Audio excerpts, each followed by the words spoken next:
Hello, Teacher Stacy here, coming from my VIPKid classroom.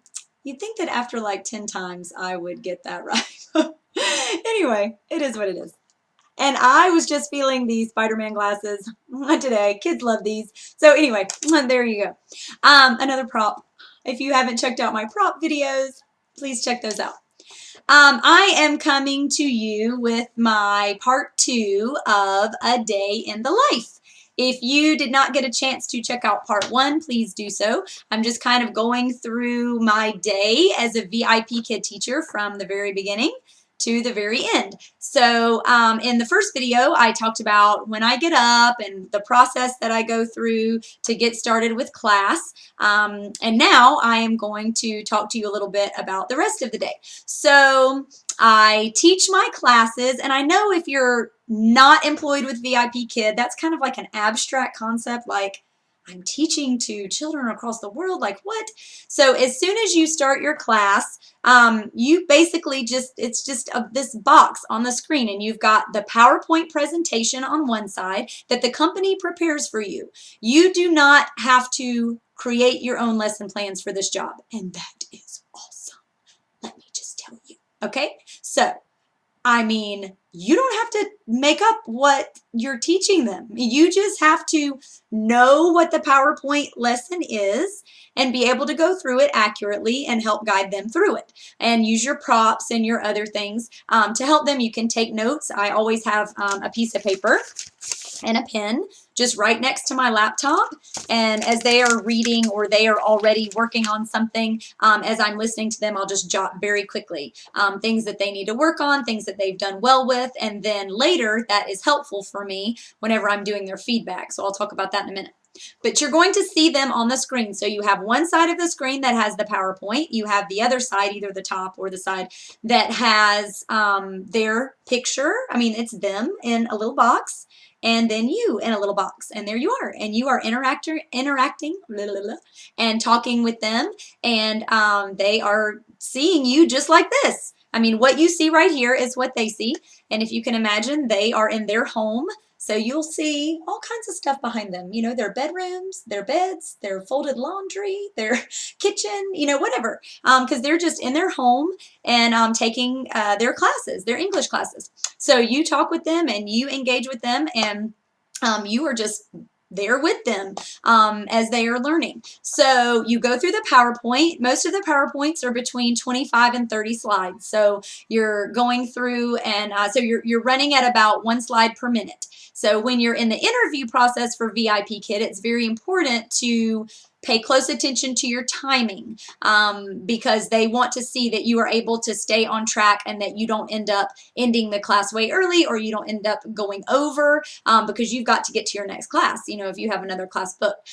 So timing is very, very, very important. And the more you do it, the better you get at it. I mean, so it comes easier and easier and easier. And watching the clock is kind of hard at first, but then again, that becomes second nature, and it's not a problem after a while.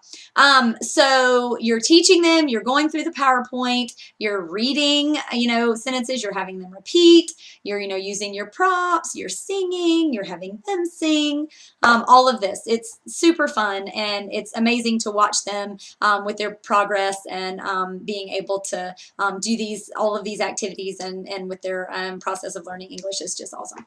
So you go in, you do your class. So class is 25 minutes, okay? You must stay in class for 25 minutes. You are not supposed to stay over 28 minutes. Now, sometimes that happens because you've got, you know, a child that is just taking a long time, or maybe they wanted to play something for you on their piano, you know, whatever it is. Then it may just take a little bit longer. The VIPKid has a great little button now that you can just click and go straight on to your next class, so to prevent you from being late. So 25 minutes a lesson. And then you're supposed to have like 5 minutes there in between where you can, you know, get ready for your next lesson with your props, or, you know, whatever else you need to do before you get started with your next student. On your bookings page on the website or in the app, then you will click into your next class, or click the button straight from your previous class into your next class. And then here we are again. Here I am. Oh, where is my little cover. Well, I was showing everybody in the last class about my cover that I put on my camera before I start. Anyway, so, but I'm not, oh, here it is, here it is, here it is. It's just my piece of paper. Here it is, that you just put over your camera before you are ready to start your next class. And then, hello, this is Teacher Stacy. And then you can start your next class.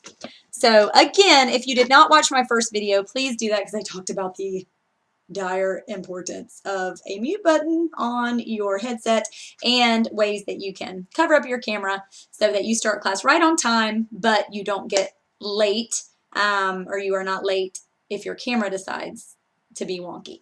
So you teach your classes. Then after your classes are over, you have feedback to do. So I do not always do my feedback immediately. You have 12 hours from the ending of your class to get your feedback done. Now, feedback you can do on your phone if you have the app, or you could pull up the website on your phone, or you can do feedback on your laptop. But basically, you are just going in and typing in strategies, helpful hints, things that the student needs to work on for next time. You can say what you did during class. You can go through specifics and details of that. You need to tell the parent, you know, if the child had a problem pronouncing something that was a key word, you know, in the lesson, you know, they would want to know that. If they are struggling with vowel sounds, or if they are having trouble with place value, you know, whatever it is, you want to let the parent know. You should always have a good balance of positive feedback and constructive feedback. So you don't want to just fill your feedback with, oh, Tommy did an amazing job today, which that seems like that would be wonderful. It is good to have a lot of that, but they want to know. They want to know what their child needs to work on, because they recognize that their child is not a fluent English speaker and that their child needs to have something for homework. They need to have something that they're working on in between classes. So you do need to be sure to include that in your feedback. So basically all you're doing is going in and typing this in. It goes to VIPKid, and then the parent ends up seeing, you know, the feedback that you have left for their child. My favorite way to do feedback is in the app, in my phone, and I speak to it. I speak to text. So that to me just goes so much faster. I do have to go back in and fix things, you know, little words that didn't come across the right way. But other than that, it's just way faster to me than me sitting there typing, because this is a lot of the time how I type. I'm not a very, very, very fast typer. I mean, I'm quicker than that, okay, but I don't do the whole home key thing and all of that. Okay, so it's quicker for me. And also I can do it in the car, like while I'm waiting for my kids to get out of school. If I'm, you know, somewhere else that I'm not right at my computer, I can use my phone. So I always use my phone for feedback.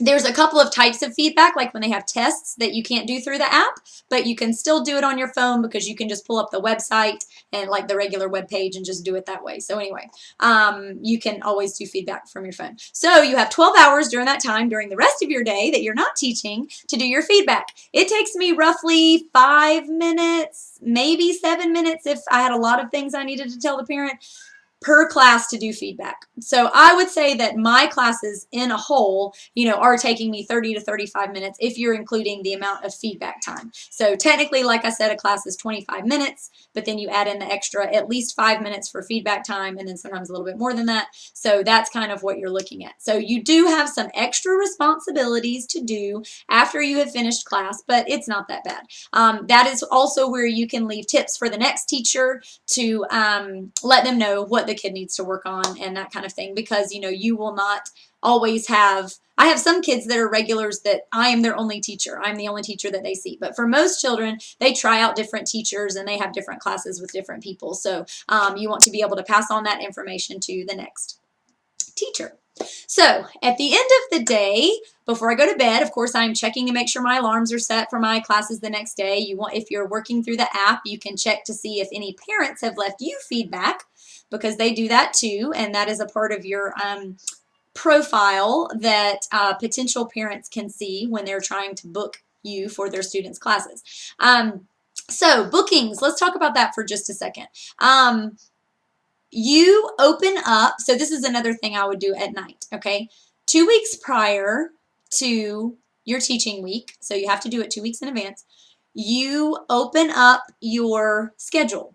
So you just can click, you can do it through the app, you can do it on your computer. You just open up your schedule and open up the times that you can teach. Like, that's it. Like, if I have a whole day that I cannot teach, then I don't open up that day. I mean, that's it. I mean, this job it's awesome. I mean, because you set your own schedule. I mean, like, if you can teach all day one day, or, during the amount of time that you can teach, in the early mornings and late nights, then you teach. You open up your time slots. If you can't teach it all that day, then if you want to go on vacation, or your kid has something at school that you've got to be at, then you don't have to open up your time slots for that day. So I open up time slots in the morning before I take my children to school.